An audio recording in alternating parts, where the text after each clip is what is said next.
Good morning, everyone. Welcome to the Cheryl and Shirley Show. Today's guest is Representative Scott Krug. He's in the 72nd District. He's the chairman of the Assembly Committee on Campaign and Elections. And I wanted to say thank you for joining me today, Scott. And anything that you'd like to maybe introduce yourself to everyone. A lot of people know you already, obviously. He covers my Yeah. district, and I'm very pleased to say that. So, welcome. Yeah, thank you. No, I appreciate the time. I think having outlets like this is really important. And I say that because, with maps changing as quick as they have, I think it's important for people to understand who was your rep may not be any longer. So just a quick precursor on where my re-election map is going to be. Basically, I keep all of the Wisconsin Rapids area. I add the city of Nakusa. I lose all of Washera County that I have, but I pick up all of northern Juneau County from Camp Douglas up to Necedah. So it's southern Wood County, northern Adams County, and northern Juneau County. So now you'll be out knocking on new doors as well Yeah, as old. doors in Camp Douglas and all those areas. I was in law enforcement in the 90s in Juneau County, so it's all those areas I used to knock on those doors for other reasons. So Yeah. Well, this is a better reason, I think. And thank you for being in law enforcement and so your service, because I know that that's not easy and it's been getting harder and harder. And we all know that. So I wanted to talk a little bit today about the constitutional amendments in our spring election. I think the conservatives came out, and I don't think it was just conservatives. I think this was just a sensible type of thing. Kind of wanted you to go over that a little bit because I know you had something to do with it. And then maybe talk about how long it takes for these referendums to even get on a ballot. I mean, it takes quite a while. I know when people talk, I talk to a lot of people too. And when you talk to them, they get so upset because why can't we just vote on this? We're the voters. Why can't we do it? Well, because there's processes that have to be followed. And so maybe you yeah. could explain that a little. No, it's perfect. I think process-wise is a good place to start. So Wisconsin is not a direct referendum state. So you see states like California and Michigan where Mhm. a lot of things end up on the ballot, and they call it Proposition 108 because you've gone to the ballot 100 and sometimes to vote on this or that and the other thing. Wisconsin doesn't do that in our Constitution. The only way a question gets to the voter is if it passes 2 consecutive terms of the legislature. So it's a 4-year process Mhm. onto the ballot. So as soon as we saw issues in the 2020 election, we proposed bills to deal with these things, especially the Zuckerbucks. Those bills go through the legislative process. They get out of the assembly, they get to the Senate, they get to the governor's desk, and he vetoes them. So at that point, the legislature says, okay, the only other way we have to get this done and protect election integrity in our state is go to the voters and amend the state constitution. So that's what we did with these 2 questions. And you brought up the results, and I think they were really interesting for a lot of different reasons. You saw in Dane County, for example, there were 80 some thousand voters who voted for Joe Biden in the Democratic presidential primary, even though it was already decided, right? I mean, we were kind of hoping to have a little bit more contested races for those, but they were Mhm. decided. But out of the 80,000 people that voted for Joe Biden in Dane County, 39,000 of them actually voted to ban Zuckerbuck. So it wasn't just Republicans and conservatives that turned out, it was statewide voters everywhere who thought this was common sense enough that we should amend the state constitution, which is something we rarely do, just to make sure we can protect our public elections. So, you go through those results statewide and look county by county. My counties like Wood County here, we're like 60-40. Adams was 65-35 in favor of these questions. But the other result I thought that was interesting in these referendum questions was the difference between question 1 and question 2. Question 2 passed on an even wider margin, even statewide. It was 63% overall, I think, something like that, where you banned other individuals than the election officials running our elections, which was the second part of the Zuckerbucks ordeal that we saw in Green Bay, where Michael Spitzer Rubenstein from CTCL basically took over the Green Bay election and told the clerk to lump it or leave it. So statewide voters thought that was even more important than banning the dollars coming into our elections from private companies, which, when I read the tea leaves and what voters wanted there, I think they're happy to ban private dollars in our elections, but I also think they told us very clearly, if you want to ban these private dollars, you've got to make sure that you're helping us fund our local Mhm. elections. There was a difference, and that's why the statewide question on the dollars only passed 55-45, is because people don't think we spend enough money to protect the integrity of our elections in our municipality. Wisconsin's a very rare state in how we run our elections, where every municipality is in charge of their own elections. So we've got 1,800 some clerks that run individual elections, even though we have an election commission and oversight as the legislative committee that I chair, your local elections are run by your local government. So when they're saying, hey, we don't want private dollars here anymore, but we need your help getting state dollars allocated to us, I think we have to listen a little bit and send a few more dollars to the municipalities for safety measures, security concerns. And if we want to protect the vote, we got to use some of our state surplus dollars to really beef up security everywhere. I totally agree with that. I think this last election in the spring showed it was much more controlled. I noticed that myself. I saw that they had even documented a couple cases that they were watching closely. It seemed like everything went pretty smoothly and much more impressed than what I have been in the past. I've never really thought of us as having so much fraud. I just haven't. I mean, I know in 2020 there were things that happened. We all know that. And the Zuckerbucks was mainly a huge issue in that Green Bay, Brown County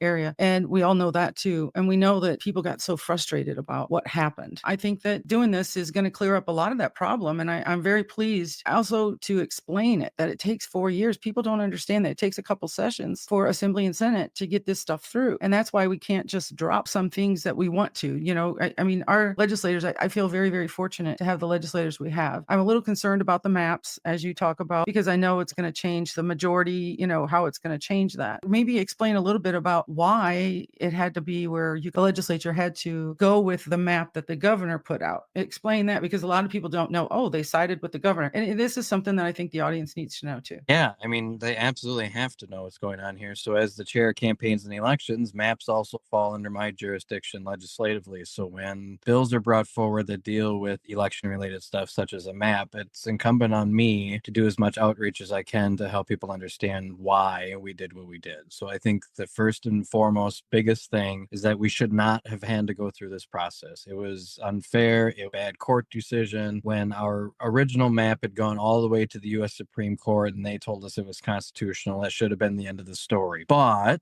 elections consequences, and we lost the state Supreme Court in our last statewide election for a Supreme Court justice, and that has consequences. So when we double back around to talking about more election stuff, people not going to vote is a problem. And this is what it is people who wanted to stay home to a point ended up putting us into this position where if we did not take the governor's proposed map in some way, shape, or form, and the only way he would sign it would be the way that he presented it. We tried to go and fix a few things, but he wouldn't go there. If we hadn't done that, it would have been up to the state Supreme Court in its entirety to draw a map from scratch by hiring these head consultants they hired from New York and California to come in here and completely gerrymander the entire state of Wisconsin, costing us legislative majorities instantly. Here, we have to employ a strategy of survivability. We live to fight another day, and under this map, we're going to keep legislative majorities in the Assembly and the Senate. And in politics, having the majority is the absolute end game. So yes, we had to sacrifice 6, 7, maybe 8 seats in this cycle to protect that majority, because otherwise we lose the ability to have photo ID. We lose the ability to have concealed carry. We lose the ability to protect taxpayer money under what we accomplished in Act 10. Every major reform of the last 12 years would be jeopardized if we did not keep the majority by adopting a map that allowed us to survive. And that's how dire the situation is our state Supreme Court is absolutely crazy right now. And if we don't fend with a majority vote with checks and balances, and we just would have let them draw a map like some people think we should, or that we lost somehow by blocking them from drawing their own map, which I think is a ridiculous argument. If we would have let them go ahead and do that, there was no backstop anymore. And Wisconsin would instantly become Minnesota,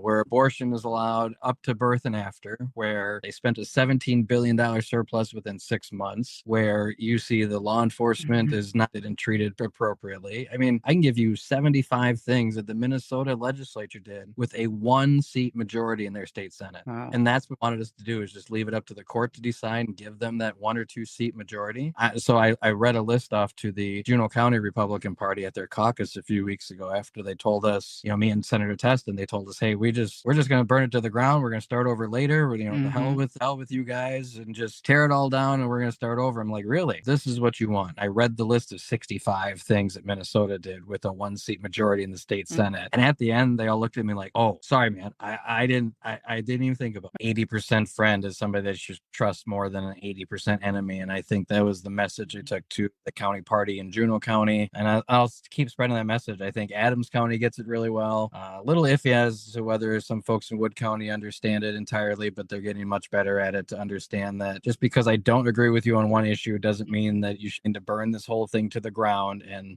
let the Democrats take over until you have another candidate later on in your life. If you really want to throw away your tax money, great. If you really want to abandon all life issues, then great. I mean, I can't help you if you're that type of voter, but if you've got some common sense and can understand that we don't always have to agree on everything, then you can come back into this camp and understand that I've got your back and we're going to help you protect the sanctity of life, protect your tax dollars, make sure that your kids can go to good schools, make sure you have good roads to drive on. Oh, and by the way, that you have some money in your pocket besides what the Democrats take it all. So I understand that. I understand the process. I also understand that we're not going to agree on everything. I don't agree with everybody on everything. So I think that's really good. My poor husband has to deal with that all the time. It's just the way it great. is. I use the same analogy in Madison as I'll tell you right now, as I tell people all the time that if they're, typically a conservative voter or a Republican voter who don't like me for some reason, I'll tell them, hey, it's okay. I've been married twice. I have 6 kids. I'm not used to getting my way at home. I'm probably not going to win every argument with you either. So it's life, right? And people forget sometimes that it's life and that we're not always going to agree, that even my brother and my sister and my mom and my dad and my sons and my daughters and my wife, we don't agree on everything. So let's quit doing pretty test on everybody and understand that the friend of your friend is supposed to be your friend and that's your enemy. I agree. I can't even tell you 185%.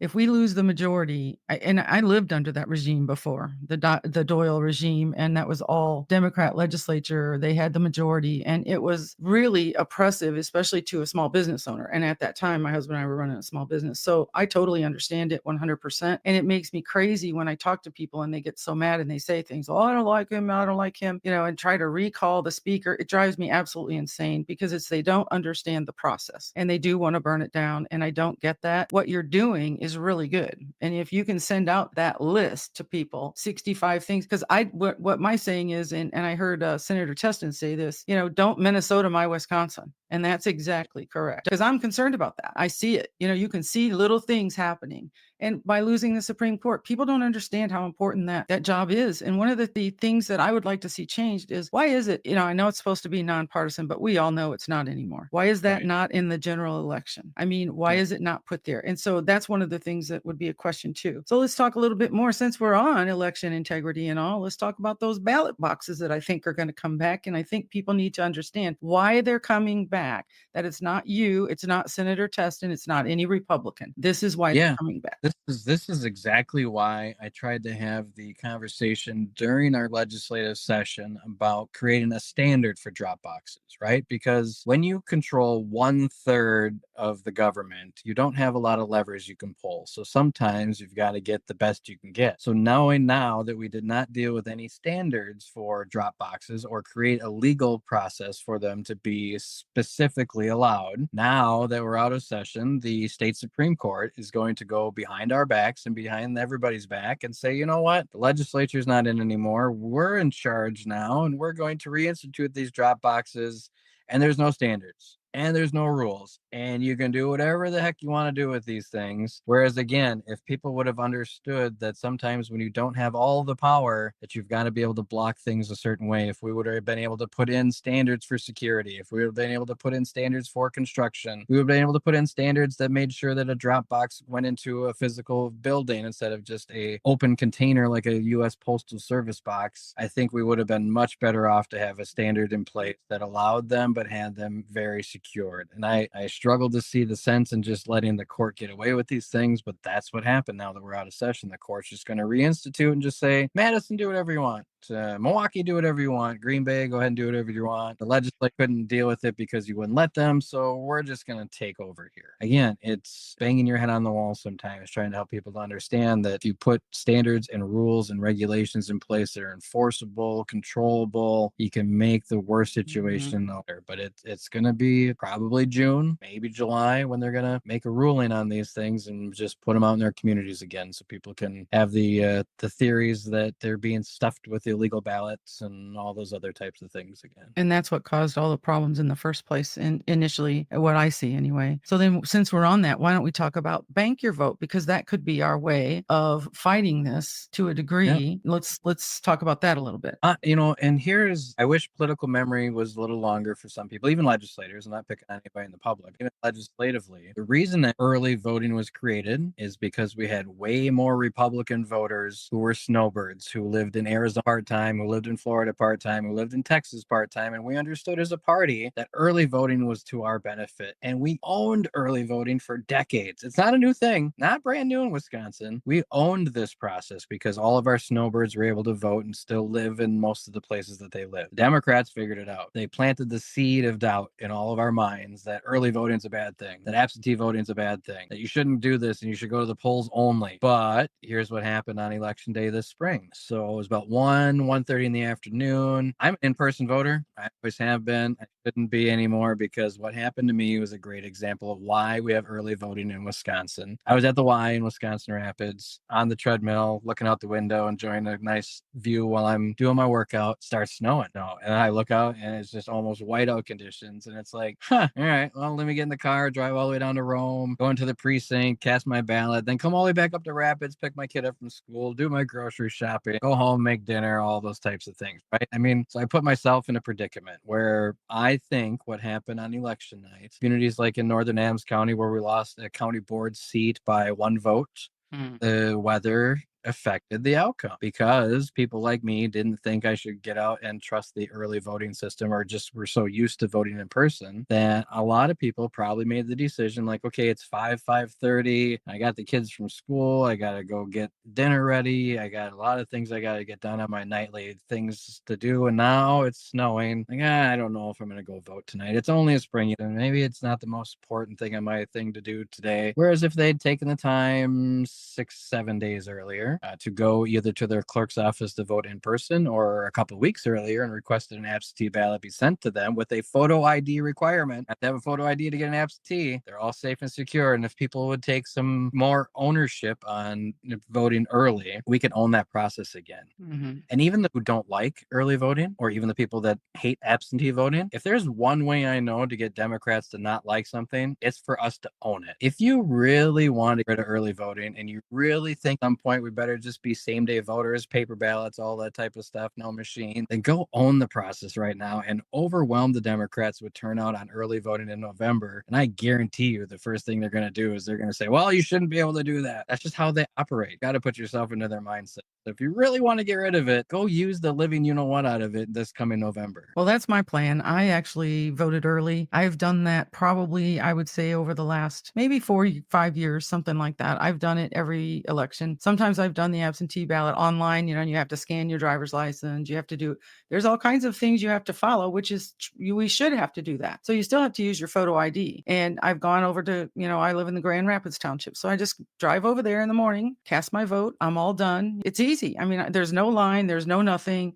I walk in there and I say, hey, I'm here to vote. And they're pretty easygoing, and they let me get my voting done right there on that machine. Or you can do the ballot if you want. I just do the machine because it's easy and I can check it and make sure everything's right and put it in my envelope. She witnesses it, seals it right in front of me. And I appreciate that greatly. Now, when I did absentee ballot, my husband and I actually drove the ballots over to the hall, because you can do that too, instead of putting it in the mail. There are so many things that we can do. And I really believe bank your vote. And I think it's, isn't it bankyourvote.com that you can go to? I think the Republican Party's been pushing it pretty hard just to make sure that they understand this, because here's the other thing, folks, is you have to understand that if we take advantage of banking your vote, getting out, doing early voting, requesting your absentee early, that frees up a heck of a lot more people to be at the polls as observers and poll workers on election day itself, where you can, or that every municipality in the state of Wisconsin has somebody watching what's going on. For as much as we have consternation about election integrity and making sure that things are going the way they should, we don't turn out a lot of numbers for observers.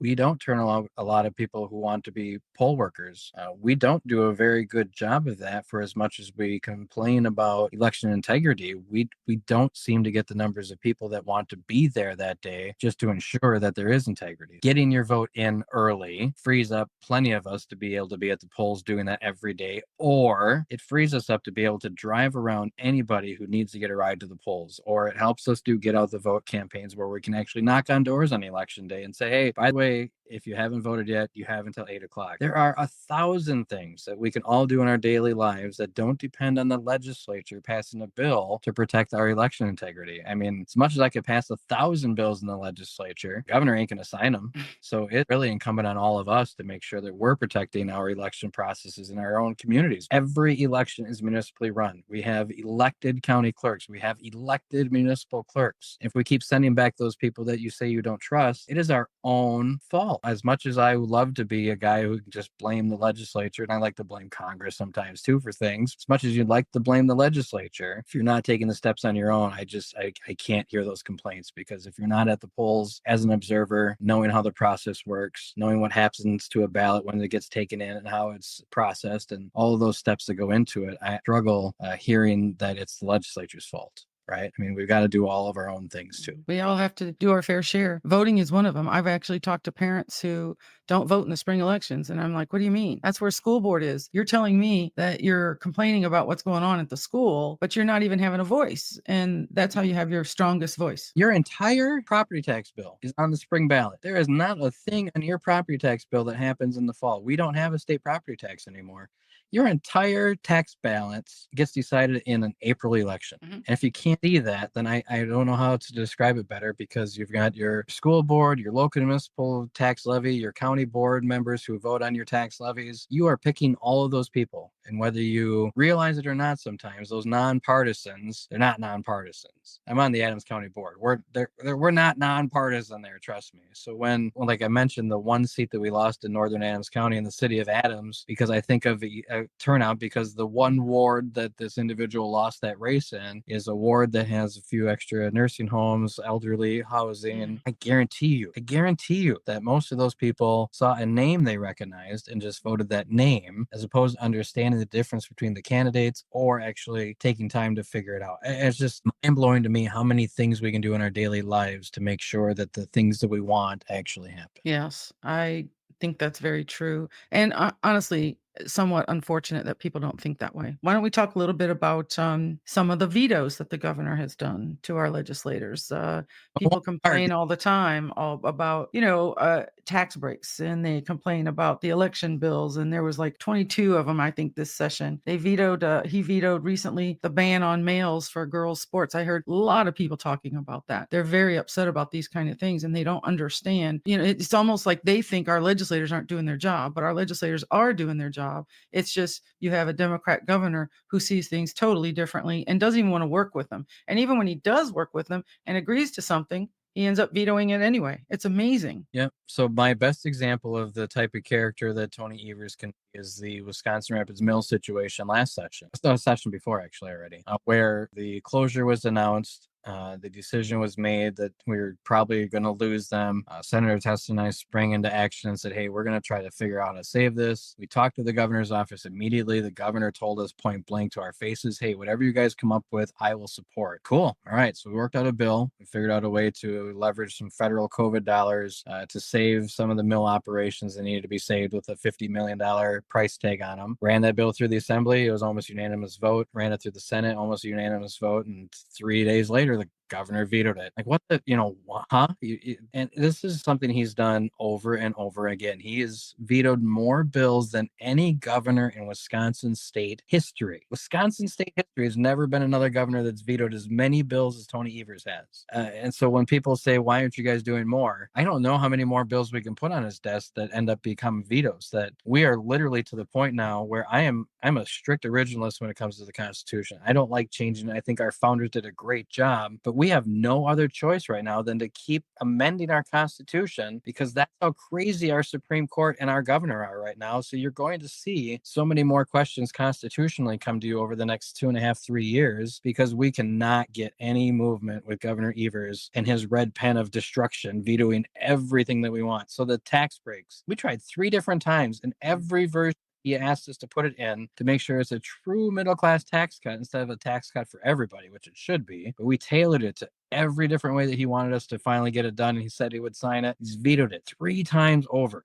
So now we have a $3 billion amount of money sitting in the state checking account that is taxpayer money that we have allocated our state budget very generously. Our state budget's bigger than it's ever been, even. And we still have a $3 billion surplus of your money sitting there because the governor won't lift a finger to help get your money back. And people say, well, why don't you override his veto? The state Senate can. They have a supermajority. The state Senate can override anything any day. I am 3 votes short in the state assembly. So I talk to people all the time about this, saying, as much as you want us to override vetoes, and as much as you yell at us Republican legislators about things not getting done, find me 3 Democrats in the state of Wisconsin that have courage, that'll stand up to their governor in places like Stevens Point, La Crosse, Oshkosh, blue collar communities where they could use those dollars as income in their pockets because Bidenomics is killing them. Find me those 3 Democrats. We'll override every veto that you want us to override. If you had 3 willing Democrats to use some common sense, we would have every ounce of election integrity that you would ever want, because he has vetoed 22 bills last session. He's vetoed 6 more this session. Election integrity would not be an issue if we spent as much time yelling at legislative Democrats as we do the legislative Republicans. I wish people could to take that time to write to Katrina Shanklin in Stevens Point, or to Steve Doyle in La Crosse, or to Lori Palmieri in Oshkosh, the progressive mayor of the most blue collar city there is, Oshkosh, Wisconsin, and say, hey, you know what? You're not following the things I asked you to do when I sent you to Madison. So I think we really need to redirect our attention to getting those 3 votes to override all of this craziness that governor's creating. Well, it's very frustrating to me too, out here as a voter and as someone who does understand what's going on and watches. And what do you think has caused, and this, I'll just end with this, if unless you have more to go, as I know you're busy, but what do you think has caused the bipartisanship? I mean, we don't talk to each other anymore. And when we do, it's never really, and sometimes in our own party, you know this as well as I do, it's very frustrating to people like me who have been around a long time. I do understand what's going on, and I understand why you have to make these decisions. And I understand that you have a majority, but you can only do so much when you have a Democrat governor. And we could talk about that election too. It's all past. We need to focus on winning in 2024. That's my focus now, is to win now. The biggest reason all of these things have happened is the influx of social media, right? And people thinking that what they see on a website or what they see on a Facebook post and whatever they see anywhere is the absolute gospel, right? It's written somewhere, so it has got to be true. And I think people have to start delineating where they get their information from a little bit more, use a filter a little bit to understand where some of these things are coming from and what the agendas are behind them. And I've told people this from the beginning. One of my best friends in Madison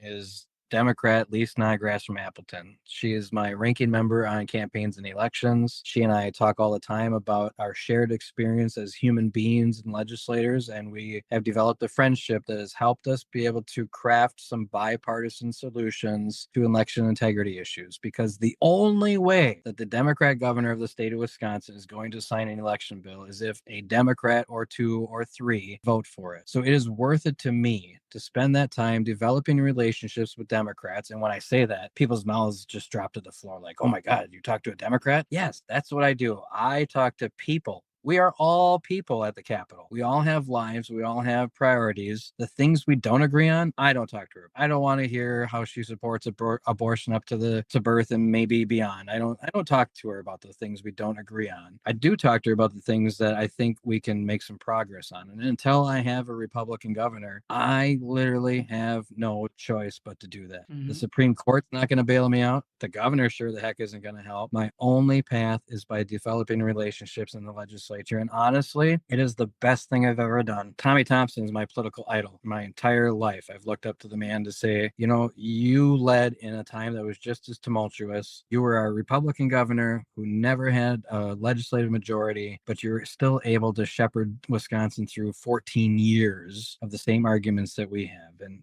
the reason that worked is because A, you tell people what they need to hear, not what they want to hear. B, you develop relationships and you actually let some Democrats have some say in the legislative process. And C, you just be a damn decent human being. And I think that's something that we've lost along the way, is the ability to be decent with people we disagree with. And I don't know how to restore that besides what Lee and I are doing in our committee to try to build collegiality, conversation, just having hearings on tough things that people may not support, just so we know where everybody stands on everything. And it always comes back to the last thing that I've ever learned from Tommy Thompson. He's always told me, you've got 2 ears, you got one mouth. Just shut up and listen instead of every talk and be the center of attention everywhere. Just be the guy in the room that'll listen to people tell you what they need to tell you. Perfect. Everything you need to know about being a legislator, you learned in kindergarten. I'm just saying, it's so simple. Well, with that, we will end today's session with Representative Scott Krug in the 72nd Assembly District. I thank you so much for joining the Cheryl and Shirley Show today. But I want to say thank you to the audience. I appreciate your time very much. It helps. It helps when we explain things. I think that's part of our problem as Republicans. We sometimes come out with something, but we don't explain it, as well as what it could be. And we need to work on that maybe a little bit too. And that's just coming from someone who's seen it for many years, that we come out with really great ideas and we're all excited. Oh yeah, this is going to be great. And then what happens is we get slammed because people don't understand why we came up with those ideas. Just like these referendums, I was so pleased to see that. So good job on you guys' part. We appreciate it out here more than what you guys think we do. There's a lot of us out here who are very supportive and who want to stand by our legislators, even if I don't agree with you 100% of the time. And I think I've sent you a text here and there and just said, why did you do that? And you explain it. And then once it's explained, oh, now I can tell people who are asking me because they will ask. I do appreciate your time very much. And I want to say thank you. And you're doing a great job. So keep it up. That's one of my big things. And number two is on your election this year, because you're up for election again, tell people how they can get hold of you. If you Facebook page, all that stuff, let us know. And we can get that information out too. Yeah, absolutely. I always share my personal cell phone number with everybody. So it's super simple. It's 715-323-3293, and it's always on. So yeah, I just don't get called. Well, a lot of times I'll send you a text. I don't bug you too much. I try not to because I know you're busy, and I appreciate that because what you're doing is so important to the state of Wisconsin. It's so important to and not just Republicans. We are all out here for everyone. When you're elected as a legislator, as a Republican legislator in the district, you represent every single person in that district. It's not like you're just representing me. You're representing Democrats, independents, anyone else, Green Party. I don't care who they are. I appreciate everything that you do, and thank you so much for your time today. Please make sure that you guys listen and share. Thank you, Representative Krug. Have a great day. Thanks, you too. Talk to you soon.